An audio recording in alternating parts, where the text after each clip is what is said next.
அன்பான சகோதரர்களும் சகோதரிகளும், இன்று நாம் பேசப் போகும் விஷயம் மிகவும் முக்கியமானது. அது என்னவென்றால், பொய்யான பழி சுமத்தலிலிருந்து எப்படி விடுபடுவது என்பதை பற்றியது. இன்றைய காலத்தில் ஒருவர் மீது உண்மையை அறியாமல் குற்றம் சாட்டுவது மிகவும் சாதாரணமாகி விட்டது. நல்லவர்களை நம்ப மக்கள் தயங்குகிறார்கள். ஆனால் ஒருவரை கெட்டவர் என்று கூறினால் அதை ஆராயாமல் உடனே நம்பும் நிலை உருவாகியுள்ளது. குறிப்பாக பெண்கள் மீது இட்டுக்கட்டுவது மிகவும் எளிதாகிவிட்டது. அதிகாரமும் செல்வமும் உள்ளவர்கள் தங்களுக்கு எதிராக பேசுவோரை கட்டுப்படுத்தும் முயற்சியில் பொய்யான குற்றச்சாட்டுகளை உருவாக்குகிறார்கள். ஆனால் ஏழை எளிய மக்கள் இப்படிப்பட்ட சோதனைகளில் மிகவும் பாதிக்கப்படுகிறார்கள். அவர்கள் உண்மை தெரிந்திருந்தாலும் குடும்பத்தை காப்பாற்ற வேண்டும் என்பதற்காக அமைதியாக இருக்க வேண்டிய நிலைக்கு தள்ளப்படுகிறார்கள். இப்படிப்பட்ட சூழ்நிலையில் இஸ்லாம் நமக்கு தெளிவான வழிகாட்டுதலை வழங்குகிறது. ஒருவர் மற்றொருவரைப் பற்றி தவறாக குற்றம் சாட்டினால், குறிப்பாக கற்புள்ள பெண்களைப் பற்றி பொய்யான குற்றச்சாட்டை கூறினால் அது மிகப்பெரிய பாவமாக கருதப்படுகிறது.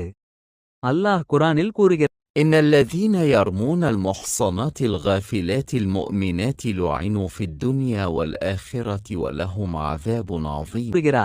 இதன் பொருள், இப்படிப்பட்ட பொய்யான குற்றச்சாட்டை கூறுவோர் இம்மையிலும் மறுமையிலும் சபிக்கப்பட்டவர்கள் என்பதாகும். மேலும் ஒருவர் இப்படிப்பட்ட குற்றச்சாட்டை முன்வைத்தால் அதை நிரூபிக்க 4 நம்பத்தகுந்த சாட்சிகளை கொண்டு வர வேண்டும். இல்லை والذين يرمون المحصنات ثم لم يأتوا ب4 شهداء فاجلدوهم 80 جلدة ولا تقبلوا لهم شهادة أبدا وأولئك هم الفاسقون என்ற வசனத்தின்படி அவர்களுக்கு கடுமையான தண்டனை விதிக்கப்பட வேண்டும். இதன் மூலம் இஸ்லாம் மனிதர்களின் கண்ணியத்தையும் மரியாதையையும் பாதுகாக்கிறது. அன்பானவர்களே, மனிதர்கள் நமக்கு நீதியளிக்காமல் போகலாம். ஆனால் அல்லாஹ் ஒருபோதும் அநியாயத்தை ஏற்றுக்கொள்ள மாட்டான். إن ربك لبالمرصاد என்ற வசனம் நமக்கு நினைவூட்டுவது அல்லாஹ் அனைத்தையும் கண்காணித்துக் கொண்டிருக்கிறான் என்பதே. யார் உண்மையாளர் யார் பொய்யாளர் என்பதை அவன் மிகத் தெளிவாக அறிந்திருக்கிறான். இப்படிப்பட்ட சோதனையில் இருக்கும் ஒருவர் என்ன செய்ய வேண்டும் என்றால், அல்லாஹ்விடம் முழு நம்பிக்கையுடன் திரும்ப வேண்டும். அசர் தொழுகைக்குப் பிறகு சூரா நூர் 3 முறை ஓதுவது ஒரு மிகச்சிறந்த அமலாகும். இதை மனம் முழுவதும் அல்லாவின் நினைவுடன் செய்ய வேண்டும். யா அல்லாஹ் என்று அழைத்து நம்முடைய நிலையை அவனிடம் வெளிப்படுத்த வேண்டும். யா அல்லாஹ், நான் இந்த அமலை உன்னுடைய திருப்திக்காக செய்கிறேன். என் மீது சுமத்தப்பட்டுள்ள பொய்யை நீ வெளிச்சம் போட்டு காட்டுவாயாக. உண்மையை உலகம் அறியச் செய்வாயாக.